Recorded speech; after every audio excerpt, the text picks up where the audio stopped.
The Radio Wammo Breakfast. Game junkie, Gerard Campbell.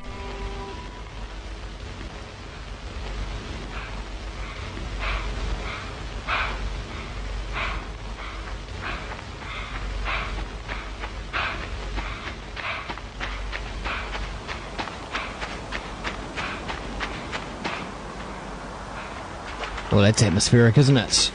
It's a bit of puffing there, a bit of crunching on gravel. What could it be? Well, it's a game called Limbo, and it is the game that Gerard Campbell at stuff.co.nz, the Game Junkie blog there, Game Junkie NZ on Twitter, is going to be looking at for us. G'day there, Gerard. Good morning, Wammo. How are you today? Good. Let me just cut that. Let me just... Oh, I got to push stop. Gerard, sorry about that. The game was getting in the way of the talk. That's a fun of live, isn't it? Yeah. Limbo. It's an Xbox Live downloadable title. Yes, it is. I think a lot of Xbox 360 gamers probably remember that it's probably about this time last year that Xbox had their, Americans call it the summer of arcade, but we call it the winter of arcade. And last year we had games like, and you'll know this one, remember, Shadow Complex, which is one of those games which came out in this sort of downloadable space last year. Yeah. So now we're starting again, the Winter of Arcade again, and Limbo is the first one of the Winter of Arcade to come out for us, and it is a delight. It's a delightful. It's almost an art house type. It's a puzzle game, and it's very minimalist, as you can see from the video. It's a world set. The only colours are black and white and the shades of grey, and I mean the story's interesting. I mean the story apparently is the wee boy that we saw.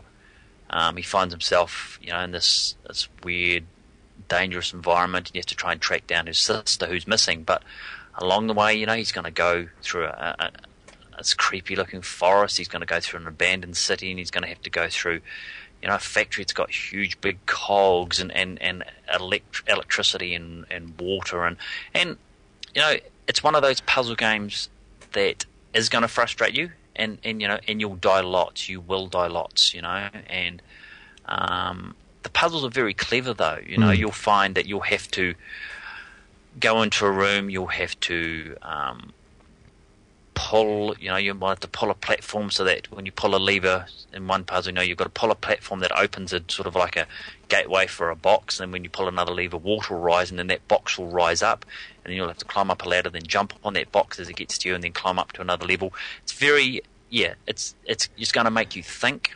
Well, that's probably a good thing. Oh, it is, very much so. And it's not one of these puzzle games that it doesn't hold your hand. It won't hold your hand. It won't. If you've died 15 times, it won't suddenly say, "Would you like us to drop the difficulty level, or would you like to jump to the next level?" Or you can't press a button and it'll pop a hint up on screen. You're on your own in this one. But it's it's a 2D side-scrolling platformer, and it's it just captured my attention.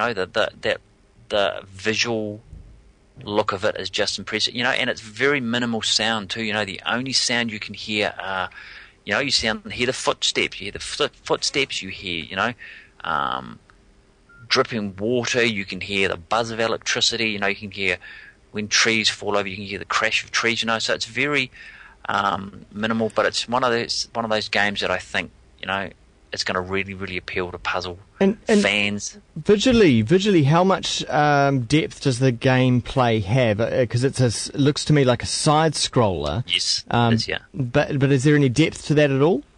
No. I mean, it's 2-dimensional. So I mean, all you're able to do is left and right, up and down. There's no coming forward into a plane or backwards or forwards. You can only go. Across those 2-dimensional planes. And I think, would you say it was looking at the world? Was it post-apocalyptic, or is it some kind of the dawn of the industrial era? Well, that's interesting because there are. We've seen from there's giant spiders, and there's almost a Lord of the Flies sort of feel to it, because as the boy's journeying along, he gets glimpses of other.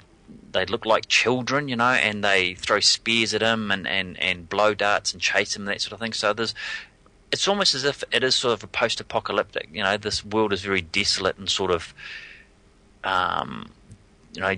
destitute and desolate, but there's also signs of, mechanical devices and cogs and machinery. So it seems to be sort of a mismatch of maybe sort of the two, but it's gonna make people think. It's gonna make you think, and I think that if we get more games like this from independent developers like this, I think gaming's all the better for it, because it actually is different from your usual corridor shooter or your puzzle to get to the level and pick up a key and then you move to the next level sort of thing. So I'm really impressed with this one. So I think that's a really good point about the independent side of things, because I think this came out of some kind of independent producers competition.